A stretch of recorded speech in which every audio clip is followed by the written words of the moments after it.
İngiliz һәм испан телле әдәбиятларда әдәбият ниндидер бер торгынлыкка кергән вакытларда махсус рәвештә менә зыялылар кыска хикәяләр конкурслары оештырганнар. Интуиция белмәйдегезме? Һәм менә шундый бик кызыклы мисаллар бар. Мин әле бу мәсьәләгә иң ахырдан да әйләнеп кайтырмын, чөнки минем шундый бер яшедә биреп җирәс килә сезгә. Мәсәлән, шундый конкурсларның берсендә Эрнест Хемингуэй җиңеп чыга. Һәм ул иң кыска һәм иң кызыклы хикәя яза. Ул хикәя 2 генә җөмләдән тора. Беләсезме әллә, Гүзәл? Ишеткәнегез бармы? Балалар ботинкалары сатыла, бер дә киелмәгән дигән 2 җөмлә һәм шуның белән җиңеп чыккан була. Гомумән алганда, менә әлеге темага эзләп караганда, сез ул темага шактый күп әлеге җиңүгә ирешкән мисалларны таба аласыз, карый аласыз. Ләкин эш анда түгел, менә бу кызыклыкта гына түгел, гомумән хикәянең әдәбиятны үзгәртү сәләтендәдер дип уйлыйм мин. Шуңа күрә бераз гына минем сезнең белән сөйләшәсем килә, гомумән менә хикәя нинди жанр ул? Ул дөнья әдәбиятында һәм татар әдәбиятында ничек үскән? Ни өчен шулай менә аерып куясы килә минем? Чөнки менә бүген әгәр без китап кибетләренә керсәк, китап кибетләрендә иң нык тәрҗемә ителә торган һәм сатыла торган жанр роман икәнен күрәбез. Ләкин төрле телләрдән тәрҗемә ителгән хикәяләр иң азы. Хәтта повесть белән чагыштырганда да иң азы хикәяләр. Ни өчен шулай дип уйлыйсыз? Язучы. Менә бу сорауга шулай җавап биреп була, чөнки хикәя ул роман яки повесть белән чагыштырганда миллирәк жанр. Ул менә милли тел үзенчәлекләрен, милли менталитетны үзенә сыйдыра һәм аны тәрҗемәдә бирү авыр. Мәсәлән, безнең китап кибетләрендә шундый кызык, мәсәлән, Эмир Кустурица хикәяләрен күрә алабыз. Ләкин алар безгә ничектер безнең өчен инде кайчандыр үткән хикәяләр кебек тоела. Я булмаса, шул ук төрек әдәбиятыннан, япон әдәбиятыннан, шул ук Мураками хикәяләре дә укучыга аның романнары белән чагыштырганда кайтышрак тоела. Чөнки хикәядәге миллилекне биреп бетерү, тәрҗемәдә биреп бетерү бик авыр. Димәк, хикәя ул милли әдәбиятның милли йөзен чагылдыра торган жанр дип әйтә алабыз без. Һәм икенче ягы, әлбәттә, хикәя ул һәрвакыт әдәбиятны үзгәртергә омтыла торган жанр. Менә ни өчен шулай дип әйтәм? Менә шуны исбатларга тырышып карыйм. Әдәбият барлык халыкларда диярлек ул башта поэзия булып туган. Дөрес, без теге халык иҗаты эпос дигән сүзне беләбез, ләкин эпос ул барыбер формасы ягыннан поэтик рәвештә. Шулай бит инде.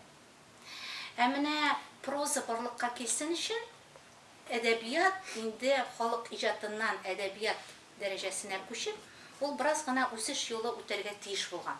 Һәм менә шундый мисаллар билгеле дөнья әдәбиятында, күп кенә әдәбиятларда роман һәм повестьлар, хикәя жанры, гомумән ул соңрак барлыкка килгән барлык әдәбиятларда да. Ягъни эпик әдәбият, роман һәм повестьлар, алар түбән әдәбият саналганнар. Ни өчен шулай? Менә кызык бит инде, әмма. Поэзия югары жанр саналган, проза түбән жанр саналган. Менә төрле аңлатмалар бар. Мәсәлән, Кытай белгечләре әйтәләр инде Кытай әдәбияты мисалында. Чөнки диләр, Кытайларда аларда шундый эш кәгазьләрен төзүнең төгәл бер тәртибе билгеле булган, һәм менә эш кәгазьләре төзү тәртибе ул прозага якын булган. Проза теле белән языла бит инде ул. Шуңа күрә проза әсәрләре гомумән әдәби әсәр буларак кабул ителмәгәннәр. Менә шундыйрак фикер йөри яһүдләр әдәбиятына карата да, аларда да проза жанрлары соңрак кына 19-нчы гасырның башына, 18-нче гасырның ахырына гына теге әдәби әсәр буларак файдаланыла башлаганнар. Менә бу мәсьәләнең бер ягыдыр инде. Ләкин икенче яктан караганда, менә проза әсәрләре аерылып чыкканнан соң, нигездә проза барлык дөнья халыкларының барсында да диярлек яшәгән повесть һәм роман буларак. Мәсәлән, без бүгенге көндә теге Пушкин иҗатына карасак та, мәсәлән, аның иҗатында новеллалар бар дибез, ләкин аны повести Белкина эчендә карыйбыз, әйме? Менә хикәяле ул вакытта да рус әдәбиятында аерылып чыкмаган. Безнең әдәбиятта беренче хикәяләр, берничә генә хикәя мәгърифәтчелек әдәбияты чорында 19 гасырның соңгы елларында гына языла. Хикәя жанры бездә Европадагы хикәя тибында ул бар тик 20-нче йөз башында гына формалаша.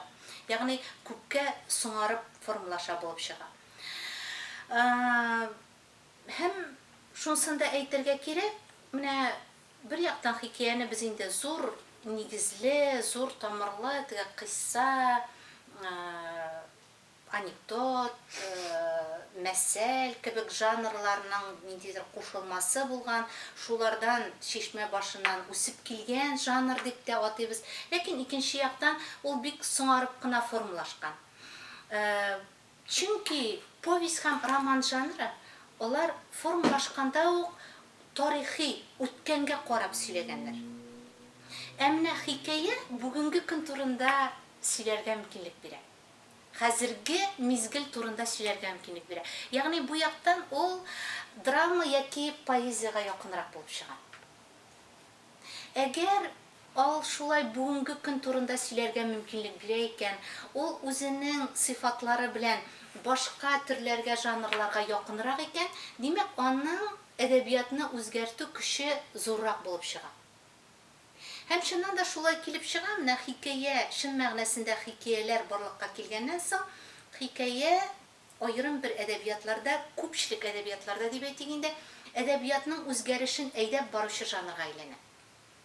Иң беренче тәҗрибәләр, экспериментлар әдәбиятта ясалалар, хикәя мисалында ясалалар, һәм аннары зуррак жанрларга күчәләр, повестька, романга күчәләр. Инде хикәя турында сөйләгәч, менә минем шундый бер әйбернегә игътибар итәсем килә. Яшьләр иҗатын караганда мин һаман шундый бер нәрсәгә игътибар итәм. Ул турыда һаман менә җәһәттән китә дә әйтеп барам. Яшь кына каләмгә тотынган кешеләр, алар аерым бер жанрларның төрләренең закончалыгын исәпкә алмыйлар. Ләкин менә шундый һич шиксез сакланырга тиешле закончалыклар бар.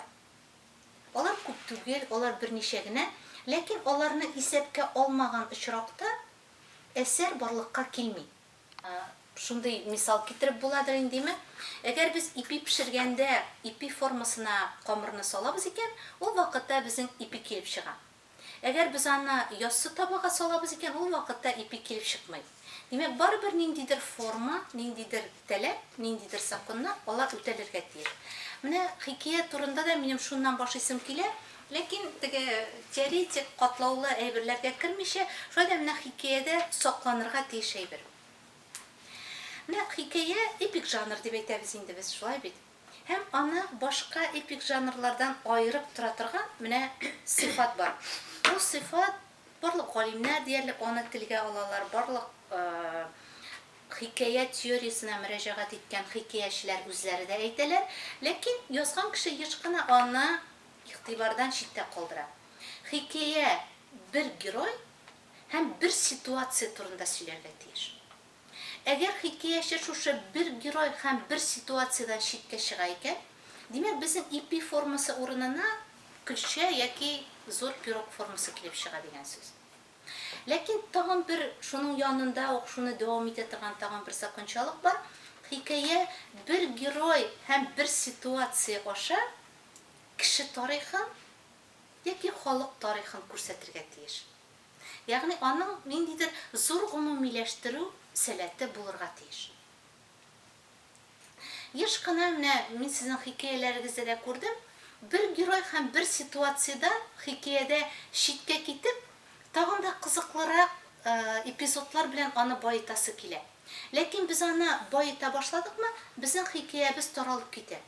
Ул үзенең формасын югалта, хикәя булган туктый.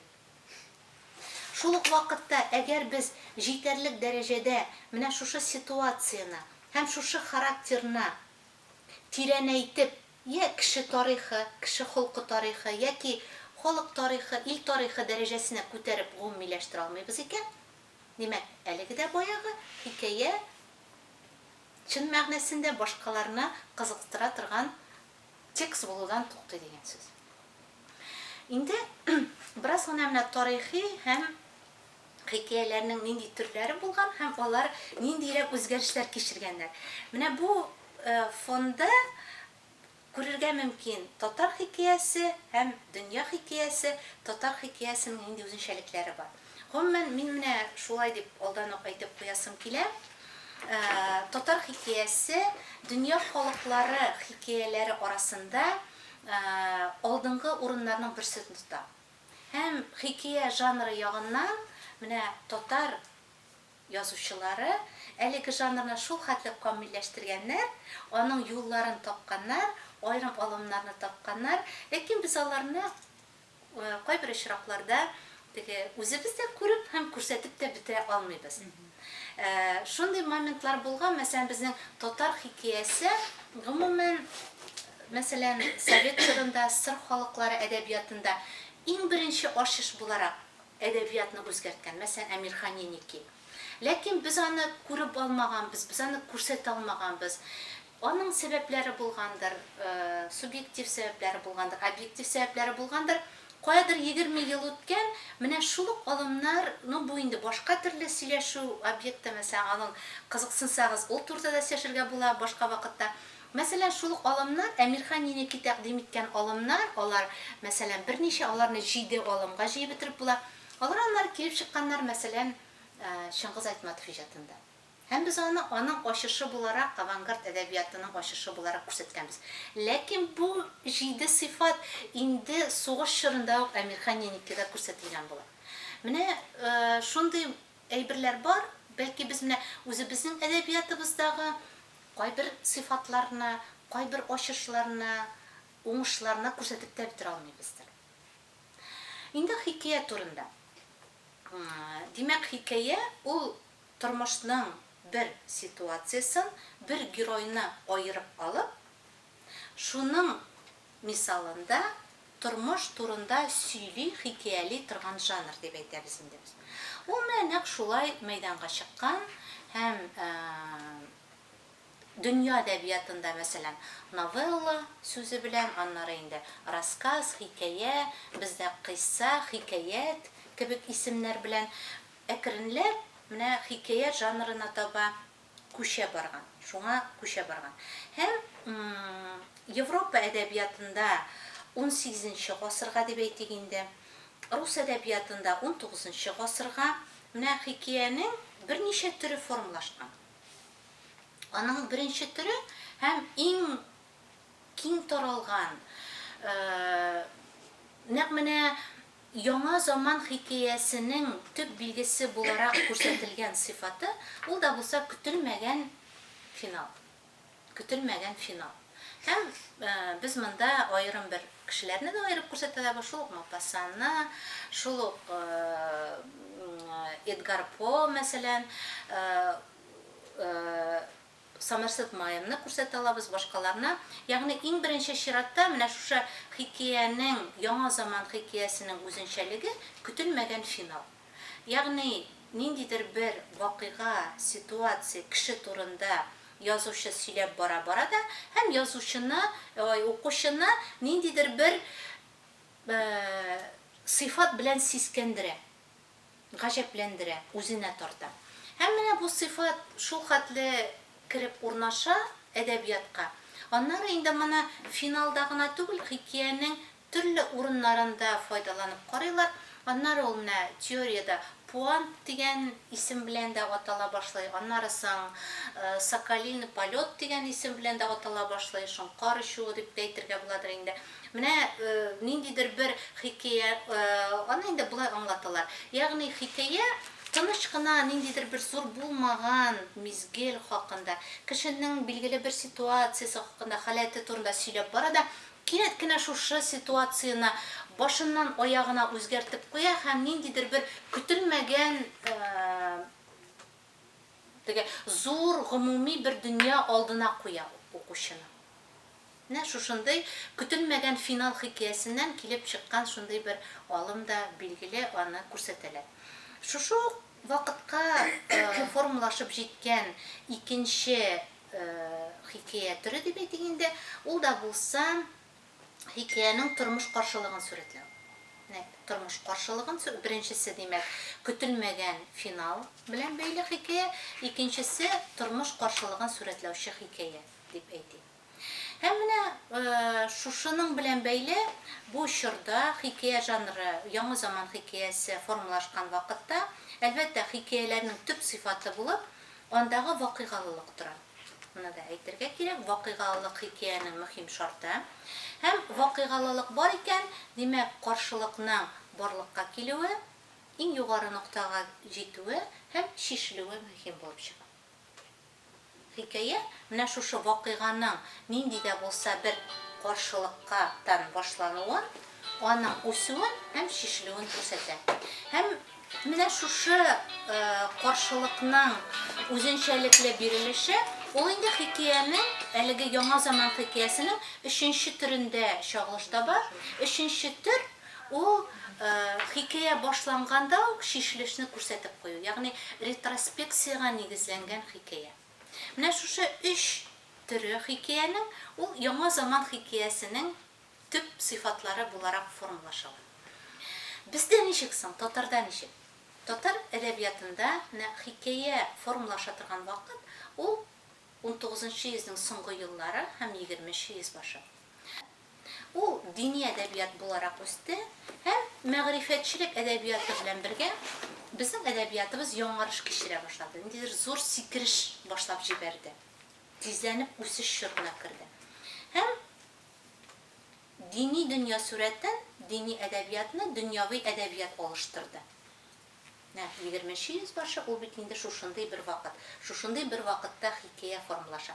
Һәм хикәя мәгърифәтчелек әдәбияты чорында формалаша. Аңа кадәр ул хикәят, кыйсса буларак дини әдәбият рамкаларында нигезендә яши. Һәм дини әдәбиятта әлбәттә төп сыйфат ул кешене өндәү. Ул кешегә насихат бирү. Ул кешегә акыл бирү, дөрес юл күрсәтү. Менә шушы ситуациядә дини дөрес юл күрсәткән жанр кинәт кенә мәгърифәтчелек, ягъни укуга, белем алуга, һөнәр алуга күрсәтә торган эштәлеккә киләнде. Шуңа күрә әдәбиятта үгет насихатчылык, дидактика көчле булды. Кызганычка каршы менә шушы әлеге ситуация, безнең татар әдәбиятындагы әлеге ситуация, тизләнеп үсү ситуациясе, менә бу күчешнең дини мәдәнияттан дөньяви мәдәниятка күчешнең тиз баруы, мәгърифәтчелек һәм аның артыннан ук реализм, романтизм, модернизм кебек агымнарның формалашуы бик тиз бару. Алар менә шул хәтле тәэсир иттеләр, безнең әдәбиятта үгет насихатчылык ул инде бигрәк тә хикәя жанрында дип әйтик. Ул урнашты һәм бик озак вакытлар әдәбияттан китә алмады. Бүгенгә кадәр аның китеп беткәне юк. Юк, китмәй. Бүгенгә кадәр китеп беткәне юк һәм бүгенгә кадәр безнең әдәбиятыбызда үгет насихатчылык бара. Һәм үгет насихатчылык тагын бер нәрсәгә китерә, ул хикәянең очерк белән аерылмауына һәм хикәянең элитар жанр булмыйча массашыл жанрга тартылуына китә. Шул вакытта без менә бүгенге әдәбият мәйданында, ул инде бүген генә түгел, ул башлана 12-11 еллардан, 1912-11 еллардан, димәк 100 елга якын, менә шундый бер ситуация күзәтәбез хикәя жанрында. Бер яктан элитар шын мәгънәсендә нәфис сәнгать әсәре булган хикәяләр языла, татар хикәяләре. Ләкин алар шул кадәр әз, ләкин аларның процент өлешен дип әйтгәндә без күпмедер күз алдыда калабыз. Дөрес, әлеге процент үсү ягына таба бар. Ләкин күпчелекне менә шушы массашыл әдәбият булган элитар хикәя булып җитешмәгән хикәяләр алып тора. Моның нинди куркыныч ягы бар? Менә бу милли әдәбиятны үсәргә мөмкинлек бирми. Димәк, әгәр без хикәя язырга тотынабыз икән, димәк без барыбер элитар, нәфис, бүгенге заман әдәбияты таләпләренә җавап бирә торган хикәя язырга тиешбез. Әгәр без хикәябезне, мәсәлән, 1930 елларда яки 1960 елларда язылган кебек, я булмаса үгет-нәсихәт бирә торган очерк типындагы хикәя итеп язабыз икән, бу безнең осталыгыбыз җитмәү турында сөйли. Бу хикәя белән без әле укучыны да шаккаттыра алмыйбыз, әдәбиятны да үстерә алмыйбыз булып чыга. Инде кабат дөнья әдәбиятына әйләнеп кайтып карыйк. Дөнья әдәбиятында ничек барасың менә шу хикәя жанрының үсүе һәм үзгәрүе. Димәк, 3 төрен аерып күрсәттек бит инде. Нинди булды әле 3 төре? Беренчесе көтелмәгән финал, икенчесе ретроспекция һәм каршылык. Менә шушы 3 төр булды. Ләкин менә шушы юл белән үсеп барган, шушы юлда булган хикәя Европа әдәбиятларында да ул очерк белән бик якын була. Очерк белән бик якын була. Һәм менә әдәбиятны үзгәртүнең бер юлы буларак, менә шушы 3 төрне үзгәртү юлы гына булырга мөмкин бит инде. Шулай бит, үзгәртү юлы гына булырга мөмкин. Һәм менә аерым бер язучылар, әлбәттә, шушыны үзгәртүгә үзләренең өлешләрен кертәләр. Мин аларның бөтенесен дә сезгә сөйли алмам. Шулай да менә берничә мисалны минем китерәсем килә, чөнки бу мисаллар безнең әдәбиятыбызга да кагылышлы, аннары соң без аның үзгәрешен күребез татар әдәбиятында да. Мәсәлән, хикәя жанрына иң зур өлеш керткән кешеләрнең берсе ул әлбәттә Антон Павлович Чехов була. Һәм Чехов алып килгән яңалык ул шул кадәр зур була, ул рус әдәбиятына, татар әдәбиятына гына түгел, Европа әдәбиятында бик зур тәэсир ясый. Иң беренче чиратта менә Чехов алып килгән яңалык арасында минем аерып чыгарасым килә, менә аның алып килгән яңа бер төр хикәясе. Ул хикәя дөньясына ачыш хикәясе дигән яңа төр алып килә. Менә безнең 3 төр бар иде, шулай бит. Ачыш хикәясе дигән хикәя алып килә. Нәрсә дигән сүз ул ачыш хикәясе? Ул кешене ниндидер бер кеше һәм ситуация дидек бит инде, шулай бит. Кешене ниндидер бер чиктәш халәттә сүрәтләү. Менә шушы чиктәш халәттә кеше үзе өчен зур бер ачыш ясый. Ул үзгәреш кичерә, психологик үзгәреш кичерә һәм бөтенләй башка дөньяга башка төрле карый башлый. Я үзенең тормыш кыйммәтләрен үзгәртә, үзенең тормыш юлын үзгәртә. Менә соңрак мондай төр хикәяләр татар әдәбиятында күпләп язылалар һәм татар әдәбиятындагы иң яхшы хикәяләр менә шу ачыш хикәяләре буларак билгеле, аларны тагын бер аларга тукталырбыз. Димәк, менә Чехов алып килгән бер яңалык ул ачыш хикәясе бирүдә була. Шуннан соң тагын бер яңалык, менә Чехов ачыш хикәясе ул бит инде психологизм белән бәйле. Үзенчәлек шулай бит. Кешенең психологизмы, кешенең менталитеты, кешенең дөньяга карашы белән бәйле.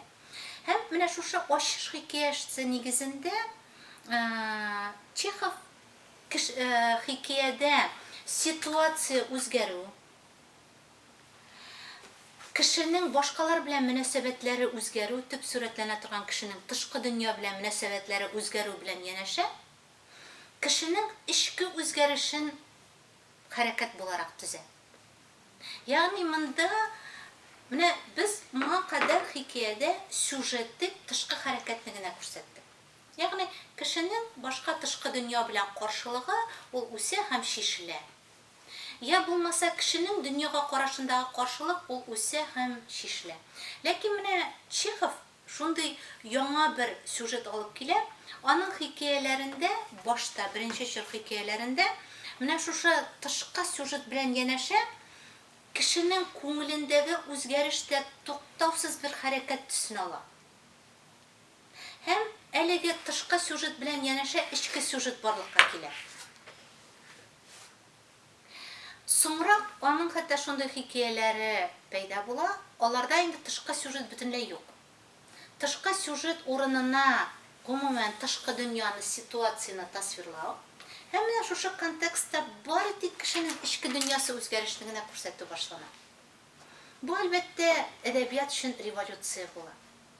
Чөнки әдәбиятта мондый хәл бары тик поэзиядә һәм элитар поэзиядә гына күрсәтелергә мөмкин. Һәм менә шушы әйберне айрым бер кеше, айрым бер язучы хикәя жанры аша бөтен прозага һәм драматургияга тарата. Менә шундый ук зур үзгәреш алып килгән кешеләр дип минем күрсәтәсем килә әлбәттә романтикларны һәм иң беренче чиратта алар, мин аларны аермыйча да күрсәтә алам, немец һәм алман һәм француз романтиклары. 19-нчы гасыр, менә алар хикәя жанрына шулай ук берничә яңалык алып киләләр. Бу шулай ук хикәя жанрын үзгәртү була. Аерым алганда хикәя жанрында романтиклар мистик катлам бирә башлыйлар. Ул халык тарихы белән, ул халык әдәбияты белән бәйле бирек тә сез аны, мәсәлән, беләсез инде, күбегез махсус шушы юнәлештә белем алган алман романтикларының гомумән әдәбиятка алып килгән менә бу өлеше, ул әлбәттә хикәя жанрында да күренә. Шуның белән бергә Кемнәр мисал кемнәрне әйтергә? Әлбәттә, ул инде иң зур үзгәртүче була торгандыр. Һәм мин аны әйтер идем, хәтта, мәсәлән, иң беренче хикәя жанрында теге шартлы метафорик хикәяләр язу омтылышы да менә шушыннан башланмый микән диер. Шуннан соң бик кызык алым алып килә, әлбәттә, зур язучы Хемингуэй. Без аны инде хәзер бераз гына артка да чигерәбез кебек, теге үзенең башка идеологик шанулары белән бәйле, үзенең характеры белән бәйле. Ләкин хикәя жанры өчен Хемингуэй гаҗәп ачышлар ясый. Мин монда менә берничә алымны гына күрсәтәсем килә. Мәсәлән, Хемингуэй исеме белән бәйле айсберг алымы дип атала инде ул. Ул да булса әйтеп бетермәү. Кешене, ситуацияны, тормышны тышкы сызыклар белән күрсәтеп, аның астагы өлешен кешенең тарихы белән, кешенең характеры белән бәйләп аңларлык ачкыч бирү. Менә бу әлбәттә Хемингуэйга хас. Хемингуэй хикәя жанрына аң агышы, поток сознания агымын алып килә. Һәм бу алга таба инде хикәя жанрын үзгәртүче юлларның берсе була. Һәм менә әйтмичә киткәнмен, француз авторлары, фамилия әйтә алмыйм хәзер, менә алар хикәя жанрына импрессионизм алымнарын алып килгән кешеләр булалар. Һәм без моны аннары татар әдәбиятында да күрәбез. Тагын нәрсәне аерып күрсәтергә була.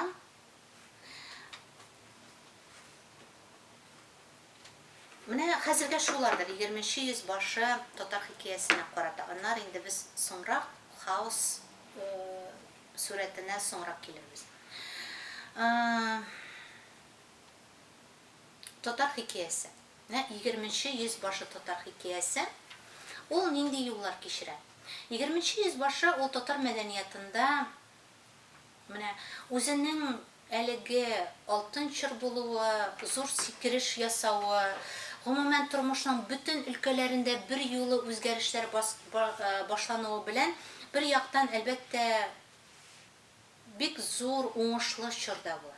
Ләкин икенче яктан менә шушы тизлек, менә шушы барлык өлкәләрдә бер юлы башланган үзгәрешләр, алар күпмедер күләмдә әдәбиятка тискәре йогынты ясыйлар. Менә ничек ислам дине әдәбиятка шактый тискәре йогынты ясаганны бүген әйтергә була. Ул шактый кире башланды бит хәзер. Тоткарлык ясаучы фактор була татарлар өчен. Татарлар бирәктә менә безнең әдәбиятыбыз ислам тәэсирендә үзенең бик күп үзенчәлекле жанрларын югалта, ниндидер бер кысаларга керә һәм бик күп югалтулар кичерә. Шул вакытта әлбәттә монда 20-нче йөз башында, мәсәлән, шундый процесс без инде аны бигрәк тә журналистика факультетында укучылар өчен бигрәк тә һәм укыганнар өчен үзенчәлекле бик күп газета, журналлар ачыла. Алар бер юлы ачылалар һәм татар дөньясы бу хәлгә әлбәттә әзер булмый әле. Чөнки озак вакытлар журналлар, газеталар ачырга омтылышлар ясала, мөмкинлек тумый һәм көннәрдән бер көнне кинәт кенә дөнья кадәр газета, журналлар ачыла. Ләкин бит һәр газета, журнал ул күпме сәхифә шулай бит. Аларны нәрсә беләндер тутырырга кирәк һәм укучыга аны җиткерергә кирәк. Менә әлеге озак тоткарлыктан соң кинәт кенә ачылып киткән шушы мөмкинлек ул әдәбият өчен тискәре йогынты ясый. Ул әдәбиятны тоткарлаучы һәм аның сыйфатына тискәре йогынты ясаучы факторга әйләнә. Чөнки әлеге газета, журнал битләрен бик күп уртачадан да түбән массачыл әдәбият баса. Һәм әлеге массачыл әдәбият арасыннан юл күрсәтерлек әйберне сайлап алу бик авыр була. Чөнки әдәбият ул ләсән инде иҗат төрө кебек ниндидер юл күрсәтү, ниндидер бер юлны сызып баруны сорый. Шушы юл сызып барылмаган очракта ул үсә алмый. Димәк, менә бу яктан караганда 20-нче йөз башының күтәрелеше ул шактый гына тискәре сыйфатлары белән дә билгеле. Бигрәк тә бу хикәя жанрында, ул шигырьдә дә бик нык күренә. Шигырьдә дә массачыл әдәбият. Шул вакытта хикәядә бигрәк тә хикәя очерк белән кушыла. Хикәя исеме астында кешеләр үзләре очраган хәлләр, күршесе белән булган хәлләр турында язалар, әллә инде тузга язмаган текстлар иҗат итәләр. Алар бөтенесе газета, журналларны басып ала. Дөрес, татар зыялылары, менә әдәбиятның нәрсә икәнен аңлаган кешеләр бу хәлне үзгәртергә тырышалар. Махсус журналлар ачыла, мәсәлән, Аң журналы, мин шуның өчен ачылган журнал дип карыйм үзем. Аның тәнкыйтьнең үсеше әлбәттә моны ниндидер күпмедер дәрәҗәдә хәл итәргә һәм юлларны дөрес билгеләргә ярдәм итә. Шул вакытта менә инде 20-нче йөзнең беренче 10 еллыгында дип әйтик, бигрәк тә 11-нче, 12-нче елларда хикәя жанры чын мәгънәсендә менә Европа әдәбиятларында 100 еллар буе эзләнүләр аша килгән уңышлы алымнарны кабул итеп, аларны чын мәгънәсендә үз әдәбияты өчен файдалана башлый. Ягъни бездә шундый көчле язучылар булалар, алар әдәбиятны менә шу бигрәк тә иң беренче хикәя жанрында тәҗрибәләр аша үзгәртә башлыйлар. Менә кайбер мисалларга тукталырга буладыр бу очракта. Татар әдәбияты, сез белә торган әдәбият. Әлбәттә, мин 20-нче йөз башында менә хикәя жанрындагы беренче үзгәрешнең башлануын ул юмор, сатирадан башлангандыр дип уйлыйм. Чөнки 5-6 елларда бездә бик күп юмористик, сатирик журналлар эшләп ала. Алар күпмедер эшлиләр, ябылалар, берсе ябыла, икенчесе ачыла, берсен-берсе алмаштыралар. Һәм татар дөньясы менә шушы үзеннән көлеп, башкадан көлеп, үзенең бөтен кимчелекләреннән көлеп, менә шушы юмористик, сатирик журналлар аша үзенә юл эзли. Үсеш юлы эзли. Ул бик файдалы юл була. Һәм менә шушы юмористик, сатирик хикәяләрдә иң беренче татар хикәясе өчен файдалы бер үзенчәлекле юл табыла. Ул да булса гади татар кешесенең халкындагы кызыклы яклардан яратып көлгән хикәяләр языла башлый. Менә шушы юлда татар әдәбияты һаман ыстара бара. Без инде аның чын мәгънәсендә гүзәл үрнәкләрен менә Фатих Әмирханда күрәбез. Без аның иң гүзәл үрнәкләрен күрәбез Газиз Гобайдуллинда. Аннары соң Фатих Хөснидә, Ибрахим Газидә һәм бүгенге көнгә кадәр менә вакыт безнең хикәя мәйданында менә шушы кешедәге кызыклы, сәер, гадәти булмаган сыйфатларны уртага куеп язылган хикәяләр күренә.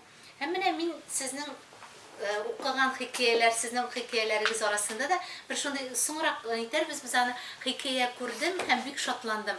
Димәк, яшьләр арасында да менә шушы якка игътибар иткән кешеләр бар икән, һәм бәлки менә нәкъ шушы юнәлешне үстерергә кирәк түгел микән Зөләйхага дип уйлап куйдым. Аны бераз гына аннары ахырдан тукталырбыз. Ләкин бу бердән-бер хикәяне үстерү юлы булмый. Хикәяне үстерүнең башка юллары да табыла. Аерым алганда, менә татар хикәясе 20нче йөз башына ул ниндидер бер вакыйга турында сөйләү һәм шуннан үгет нәсихәт чыгару рәвешендә килеп кергән була. Менә шушы юлдан котылу, шушы чирдән котылу юлын төрлечә эзләп карыйлар язучылар. Һәм бер яктан менә шушы үгет нәсихәт бирү юлыннан котылуны тормыштагы матур якларына, кешедәге матур сыйфатларына күрсәтү аша башкару мөмкин икәнлеге күрсәтелә. Мәсәлән, мин шундый хикәяләрнең берсе дип күрсәтә алам Нәҗип Думавиның Яшь ана дигән хикәясен. Ул үги ана турындагы хикәя. Менә мин татар 20нче йөз баш татар хикәясе дигән минем җыентыгымда да бар ул. Укымаган булсагыз, укый күп язылалар. Кызганычка каршы, бүген менә татар хикәясе ул юлны югалтып бара. Менә бу мөмкинлекне югалтып бара. Бит ул бик матур юл һәм бик кирәк юл.